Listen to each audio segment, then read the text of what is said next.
दोस्तों, अगर अभी तक आपने इस कहानी द लास्ट ऑफ अस का प्रीवियस हिस्सा नहीं देखा तो हमारे चैनल पर वो आपको मिल जाएगा। सही से समझने के लिए पहले वो देख ले और सब्सक्राइब करना ना भूले। शुरुआत वहीं से होती है। मिलर ने बिल की कार ली, कुछ ज़रूरी सामान लिया, मैप लिया और एली को लेकर अब मिलर जा रहा है अपने भाई टॉमी की तलाश में। अब गाड़ी तो इन्हें मिल चुकी है, मगर फ्यूल तो इतनी आसानी से नहीं मिलने वाला था। इसलिए रास्ते में जो भी गैस स्टेशन आता या जहां पर ज्यादा गाड़ियां होती, मिलर वहां रुकता और अगर किस्मत साथ दी थी तो गाड़ियों से थोड़ा बहुत फ्यूल भी मिल जाता। ऐसी ही एक गैस स्टेशन पर जब मिलर गाड़ियों से फ्यूल निकाल रहा था तो एली अंदर गई थी वॉशरूम में। एपिसोड 1 से एली गन की मांग कर रही थी। टेस जिंदा थी तो वो भी गन देने से इनकार कर रही थी और मिलर तो शुरू से ही उसे गन नहीं देने वाला था। मगर जब ये लोग लिंकन टाउन गए थे, बिल के हथियारों से एली ने मिलर से छुपकर एक गन अपने पास रख ली थी और इस समय वो उसे यूज करने की प्रैक्टिस भी कर रही थी। वो बाहर आती है तो मिलर फ्यूल लेने में बिजी था। एली का कैरेक्टर शांत और ज्यादा ओबीडियंट नहीं है। एली बोल्ड है, थोड़ी बदतमीज है, जिद्दी भी है, मगर इस सब के बावजूद वो काफी होशियार है। अब हर डायलॉग तो एक्सप्लेन नहीं हो सकता, मगर एली हमेशा मजाक में बात किया करती है और इसके मुकाबले मिलर, उसका अंदाज बिल्कुल उल्टा था। वो सीरियस था, अपने काम से काम रखता था, ज्यादा बात नहीं करता था और मजाक तो बिल्कुल नहीं। और शायद यही वजह है कि वो आज तक जिंदा है, क्योंकि ऐसी बर्बाद दुनिया में मजाक के लिए कोई जगह नहीं। खैर, फ्यूल भरने के बाद ये लोग वायोमिंग जाने वाले थे। नक्शा था इनके पास, जो कि अच्छी बात थी और सफर बहुत लंबा था।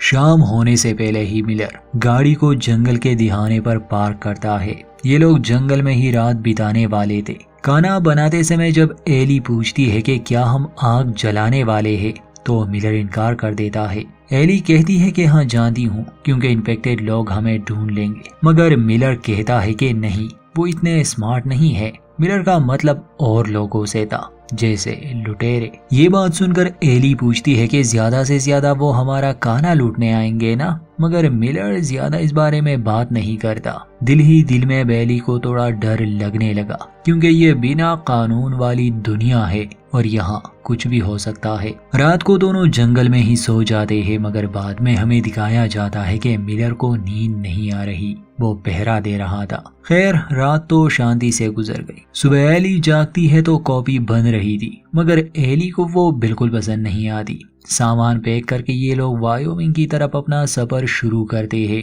रास्ते में एली कॉफी की इंसल्ट भी करती है, पर गलती उसकी नहीं है। अब क्वारंटीन जोन में कॉफी मिलती ही कहाँ है।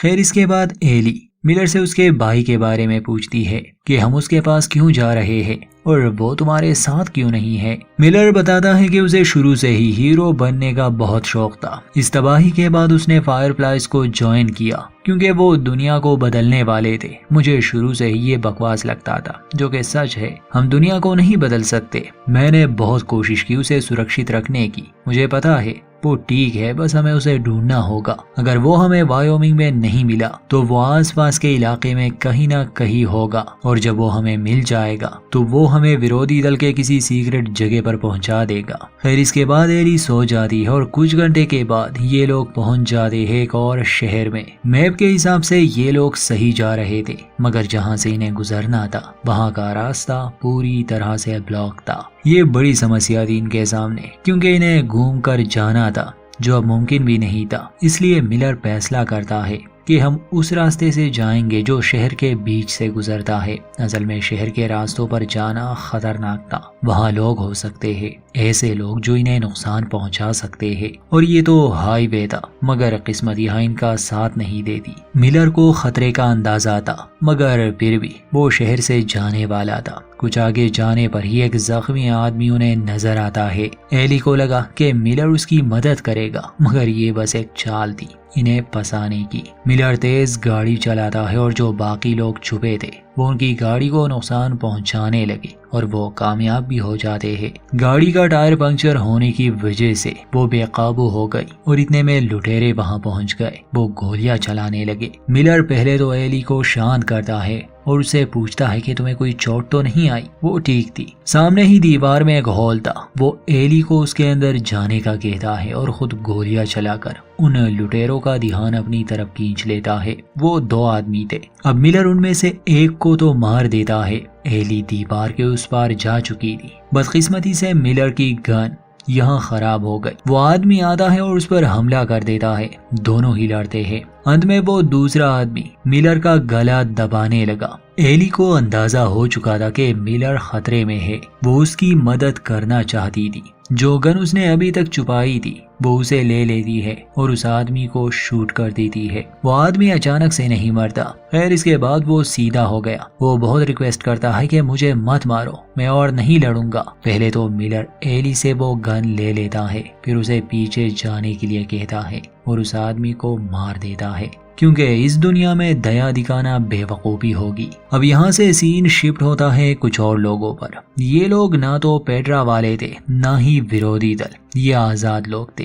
इन्होंने खास इलाकों पर कब्जा किया हुआ था और वहाँ ये किसी को आने नहीं देते थे। ये दूसरे लोगों को लूटते थे। आने वाले एपिसोड में इनके बारे में ज्यादा जानकारी मिल जाएगी, मगर यहाँ हमें दिखाया जाता है कि इनकी लीडर एक औरत है जिसका नाम कैथरीन है। कैथरीन एक बुजुर्ग आदमी से पूछताछ कर रही थी। तभी उसके आदमी आते हैं और उन लाशों को ले आते हैं जिन्हें आज मिलर और एली ने मार डाला था। ये देखकर उसे और उसके लोगों को बहुत गुस्सा आता है।